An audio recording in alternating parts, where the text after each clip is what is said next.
పరిసరాలు చూసి అక్కడ షాపింగ్ చేసుకుని వెళ్ళే జనాలు అయితే చాలా ఎక్కువ మంది ఉంటారనమాట.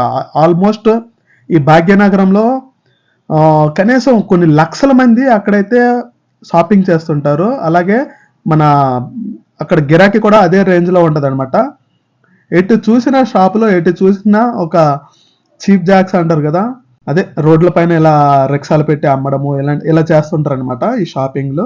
ఇక్కడ ఇంకా కొంతమంది దొంగలు కూడా ఉంటారనమాట. మన పర్సులు దొంగలాడడం, మొబైల్ దొంగలాడడం ఇది కూడా చాలా జాగ్రత్తగా చూసుకోవాలి. సో, ద కైండ్ ఆఫ్ ఇది హోల్ సిటీ అంటారు. ఇది భాగ్యనగరం అనమాట. హైదరాబాద్‌లో ఉంది. ఒకటి మాత్రం గుర్తుపెట్టుకోండి. ఇక్కడ లవర్‌తో వెళ్ళినా గానీ, వైఫ్‌తో వెళ్ళినా గానీ మీ జోబు ఖాళీ అవ్వడం అయితే చాలా అసలు ఖచ్చితంగా ఖాళీ అయిపోతుంది. ఎందుకంటే చూసింది ప్రతీదీ కావాలంటారు వాళ్ళు. నిజం.